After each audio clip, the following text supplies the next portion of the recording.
Hello, Morongo Basin and listeners around the world online at Z107.7 FM.com. Here is the Z107.7 Local News for Wednesday, September 24th, 2025.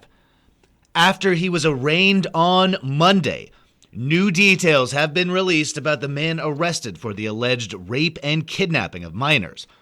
On September 17th, San Bernardino County Sheriff's deputies responded to a residence near the intersection of 29 Palms Highway and Grand Avenue in Yucca Valley, where they arrested Julio Cesar Medina, 52, on suspicion of the rape of a minor. At his arraignment on Monday, Medina was charged with 9 felonies, including the continued sexual abuse of a child and kidnapping a child under the age of 14 for sexual purposes. The charges indicate that the abuse began in 2017 and continued through 2024. He pled not guilty to all charges and denied 25 enhancements for aggravated circumstances. He is currently at the West Valley Detention Center, where he is being held on $30 million bail. In a press release from the Sheriff's Department issued yesterday, they say that 3 victims positively identified Medina as the man who sexually assaulted them. Deputies say that during the arrest, they located evidence linking Medina to the sexual assault of a minor in Gardena, and that Medina had an active warrant in connection with that case. Deputies say that several of the local incidents under investigation are believed to have occurred at a private residence in Yucca Valley, where Medina played part in religious gatherings. A family member of one of the victims told Z107.7 that Medina used the religious group as a cover to meet and abuse his victims. Detectives also discovered Medina used several known aliases, including Julio Calzada Vega, Julio Calzada, Julio Vega Calzada, Julio Medina, Julio Cesar Vega, and Julio Cesar Vega Medina. The Sheriff's Department has released a photograph of Medina, which you can see online at Z107.7 FM.com. Any additional victims or anyone with information regarding the incident is urged to contact Detective Tyler Bengard or Detective David Rodriguez of the Morongo Basin Station at 760-366-4175. A vehicle versus dirt bike collision sent 2 people to the hospital. The California Highway Patrol reports that on Saturday at 1:48 p.m., a Honda dirt bike driven by a minor with 18-year-old Frank Power of Joshua Tree as a passenger crossed Aberdeen Drive from a dirt trail south of the roadway near Balsa Avenue. The dirt bike rider drove into the path of Joshua Maldonado, a 25-year-old resident of Yucca Valley who was driving a Cadillac. The CHP says that the dirt bike violated Maldonado's right-of-way and caused a crash, ejecting both occupants of the dirt bike. The operator of the dirt bike and Power were both taken to Desert Regional Medical Center. The operator sustained minor injuries and Power sustained major but non-life-threatening injuries. The location of this crash is a prohibited area of off-highway vehicle use. The CHP did not say that any arrests have been made. Last night, the 29 Palms City Council moved forward on several issues, including the eventual reopening of the Marine base to civilians.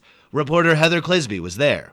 Dressed all in orange to highlight Hunger Action Month, the 29 Palms City Council gathered last night to tackle city business. There was a public hearing to confirm the 1.5% assessment fee per night that tourists pay for local lodging, which helps fund the Tourism Business Improvement District. The hearing was the final step of the TBID's annual reauthorization process, and the fees were approved. Council approved a motion to waive the $5,000 application fee usually required for a conditional use permit at Historic Plaza for events occurring more than 4 times per year, such as farmers markets. The issue will return to the Planning Commission, but the discussion cleared a crucial roadblock. City Manager Stone James noted that this will encourage the plaza to flourish with more community events. Ever since the terrorist attacks on September 11, 2001, the Marine Corps Air Ground Combat Center closed its gates to civilians seeking to access on-base amenities. Council discussed a proposed Category C waiver, which would reopen the gates to non-military residents and allow access to certain businesses and special events. The hope is to attract more name-brand businesses to the base, especially for Marines who lack transportation, approximately 3,000 to 10,000 annually. For comparison, Camp Pendleton has 60 name brand stores and restaurants, while our local base has just 10 or 11, such as Jersey Mike's and Popeye's Chicken.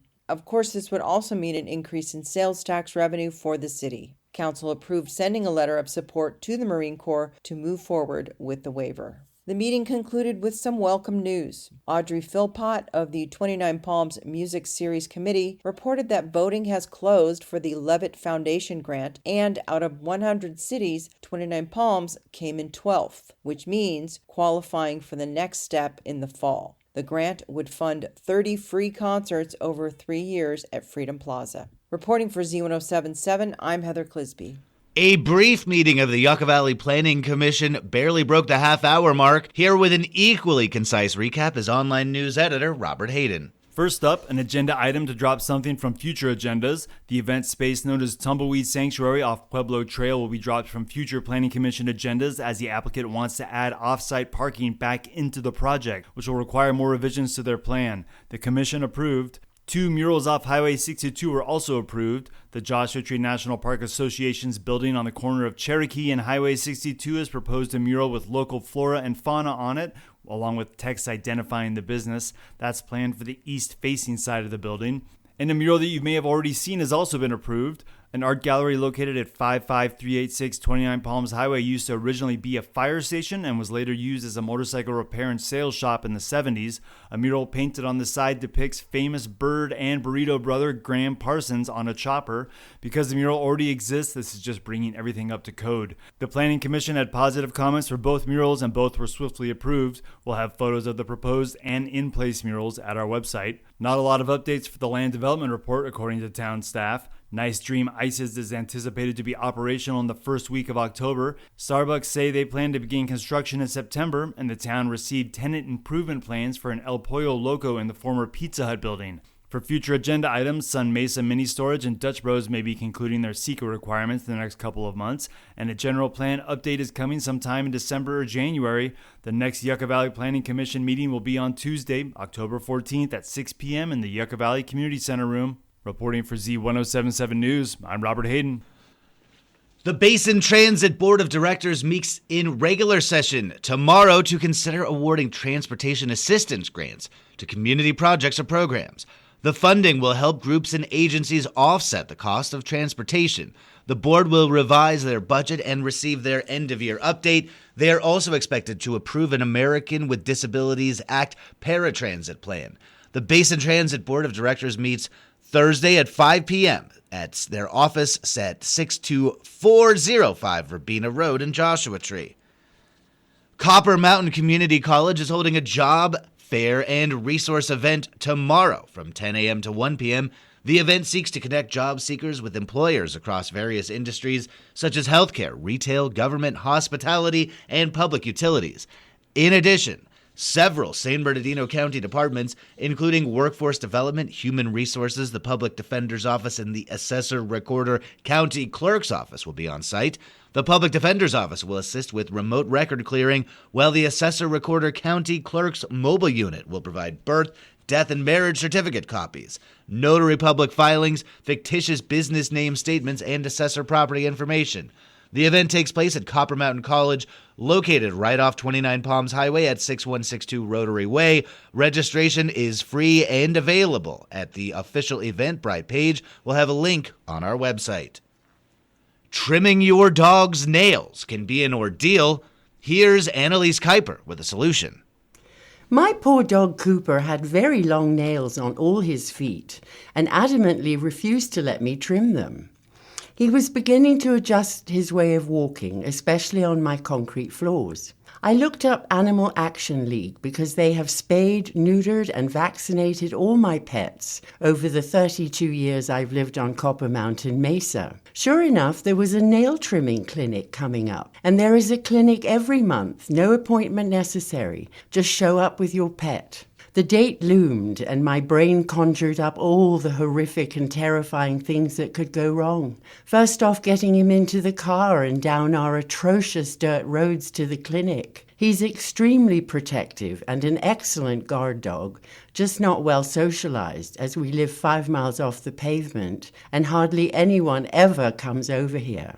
As soon as I put the leash on him, however, he became a different dog, as usual. He jumped into the back seat without any fuss, and I carefully buckled him in. We arrived early, but already there were 9 cars ahead of us. About 30 minutes later, it was our turn, and I was handed a muzzle to put on Cooper, which he allowed me to do without fuss. He jumped willingly out of the car, and we 3 humans immediately sprang into action. One volunteer grabbed him around the back legs. I held him up front with a towel over his head, and the third volunteer clipped all his nails with lightning speed. Before Cooper knew it, his terrifying ordeal was over, and we were back in the car driving home as he chewed contentedly on a treat for being such a good boy. The next nail trimming clinic is tomorrow, Thursday, September 25th, from 10 a.m. to 2 p.m. Animal Action League is located at 62762 29 Palms Highway in Joshua Tree. Their website is www.animalactionleague.net. Reporting for Z107.7 News, I'm Annalise Kuiper. Thanks, Annalise. Skyline Coffee Company will be having a pop-up event during tomorrow's Animal Action League's Nail Trim Clinic. Each pet cup they sell will go to help fund the organization's spay and neuter program. And finally, in sports, the 29 Palms High School Lady Cats volleyball team traveled to Coachella Valley last night. Junior varsity won in 2 sets, 25-13 and 25-15. Camber Brown served up 9 aces. Varsity lost in 3 sets, 21-25, 10-25, and 22-25. Sophomore Eva Tilley was big at the net with 5 kills, 3 blocks, and 13 touches. The Cats are now 0-3 in league and play at home tomorrow against Indio High School. And the 29 Palms High School girls varsity tennis team traveled to Palm Valley Country Club to face Coachella Valley yesterday. The Wildcats won an amazing battle, 11-7. Aviana Lipkin swept all 3 of her sets. Katie Luke won 1 of her sets. In doubles action, the team of Amara Banerjee and Sofia Contreras swept all 3 of their sets. The team of Mary Harris and Michaela Lohman-Rangel swept all 3 of their sets as well. That's our local news. Hear local news 7 times a day, 7 days a week at 7, 8, 9, noon, 4, 5, and 6. Reporting for the Morongo Basin News Leader, the award-winning Z107.7 Local News, I'm News Director Jeff Harmatz.